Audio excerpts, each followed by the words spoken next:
एक अच्छी पुस्तक 1000 दोस्तों के बराबर होती है, जबकि एक अच्छा दोस्त लाइब्रेरी के जैसा। देश के महान वैज्ञानिक और राष्ट्रपति डॉक्टर एपीजे अब्दुल कलाम की कही इस बात से समझा जा सकता है कि किताबों का हमारी ज़िंदगी में कितना महत्व है। किताब एक ऐसा माध्यम है जिसके द्वारा दुनिया की किसी भी प्रकार की घटना, ज्ञान और इतिहास को संजोकर रखा जा सकता है।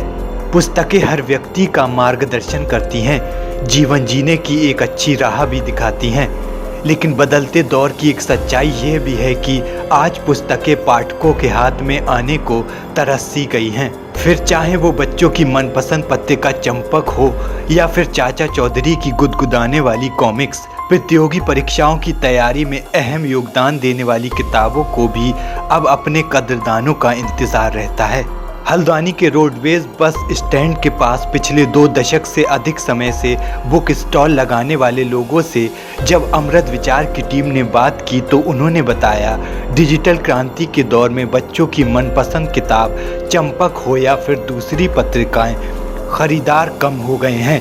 अब हर कोई मोबाइल से ही अपने ज्ञान की ज़रूरत को पूरा कर रहा है। ऐसे में गिने चुने लोग ही पुस्तकें खरीदने में रुचि दिखा रहे हैं।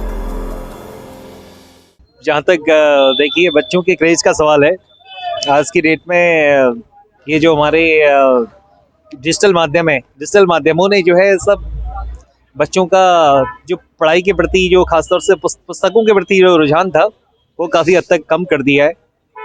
पहले की पीढ़ी पुस्तकें पढ़ा करती थी और पुस्तकों से ही उनका ज्ञानवर्धन होता था, लेकिन वो चीज़ आज की डेट में देखने को नहीं मिलती है। कहीं ना कहीं ये डिजिटल माध्यम और बाकी ऑनलाइन जो सोर्सेज हैं इसके लिए जो है वो जिम्मेदार हैं। सर आजकल बच्चों की मैगजीनें जितनी भी नंदन चंपा जितनी भी बच्चों की मैगजीन आती थी, जब से लॉकडाउन लगा जब से तो बिल्कुल इनकी सैली खत्म हो गई और आजकल बच्चे लेने नहीं आते, क्योंकि जब से मोबाइल में गेम वगैरह चालू हो गए हैं जब से बच्चे लेने नहीं आते बिल्कुल मैगजीन। और इनकी क्या कहते हैं कंपटीशन वाली किताबों का भी जब तक सेल, इसलिए ऑनलाइन जब से चालू हुआ है जब से बिल्कुल उनकी सेल भी खत्म हो गई है मार्केट के अंदर।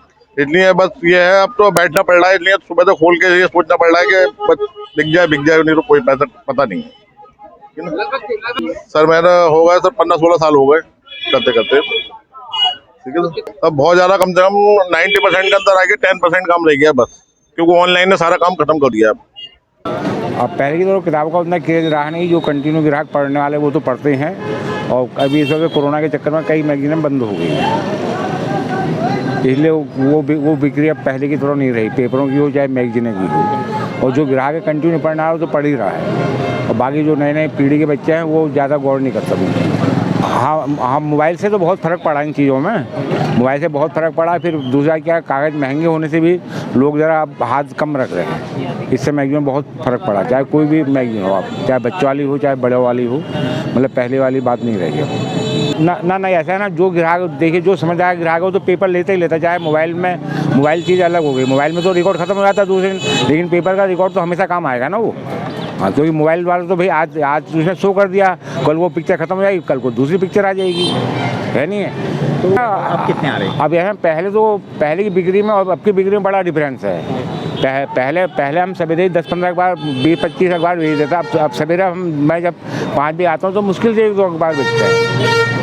मतलब कोरोना काल के चक्कर में मतलब बिक्री बहुत डाउन हो गई इस वक्त, चाहे पेपर हो चाहे मैगजीन हो। अब यह जो हमारे ग्राहक हैं वो तो लगे हैं, वो तो पढ़ते ही हैं। अब जो नई पीढ़ी है वो ज़्यादा मोबाइल में ज़्यादा इस्तेमाल करती है बस।